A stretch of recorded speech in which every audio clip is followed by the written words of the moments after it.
Respect failure as much as you respect success. In fact, fear people who have not failed.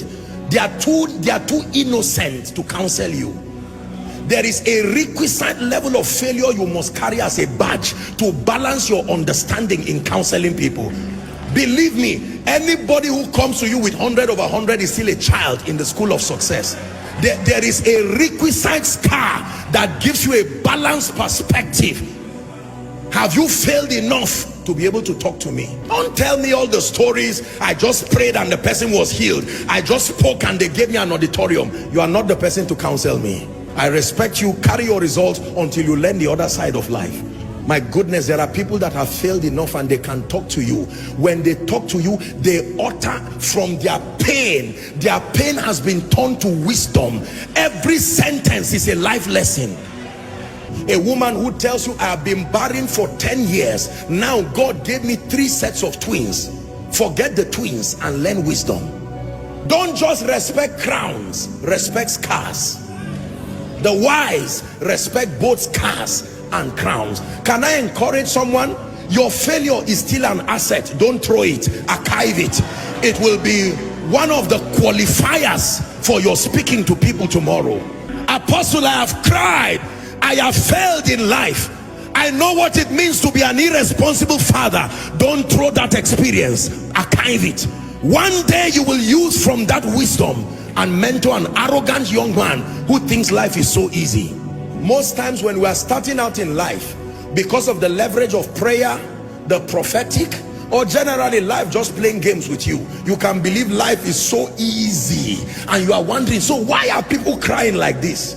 I just got married and 3 months it's been so rosy. In fact, my wife is the best thing that has happened to me. And you go online and embarrass yourself. And someone who has been married for 15 years is saying, may God help you. After 2 years, you just turn and start saying life is unpredictable. All these unwise things that people do. Do not just respect those who have succeeded alone. Respect those who have failed. Not everybody fails. Respect those who have failed. Failure is an asset when you can turn it to power. Paul said, let no man trouble me. It is not only anointing that I have, there are scars. Gentlemen, don't just look for those who live in mansions. Go and look for mama and let her teach you the secret of happiness in a hut.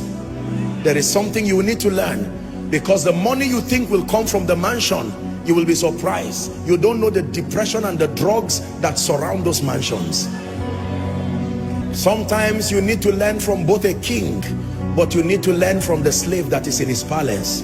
There is something the slave can tell you that even the king does not know. The slave is the one who cleans the palace. He knows what he has seen there. Why will the Lord speak to a young virgin through an angel and says, Mary, you are highly favored? And the next thing that follows that woman is pain, controversy.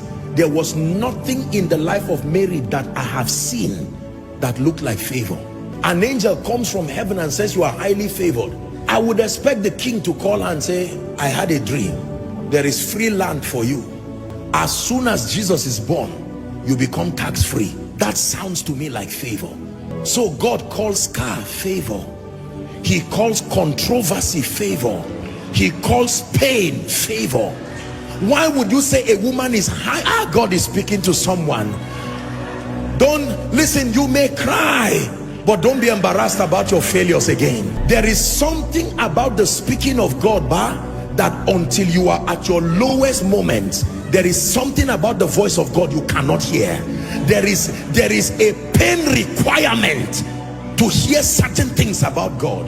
Tonight's message is very deep. For some of you, you really will not understand it this night. You are too innocent. You have been shielded by the sacrifices of others. You may not really understand this. There is a pain requirement that brings out the clarity and the purity of the voice of God.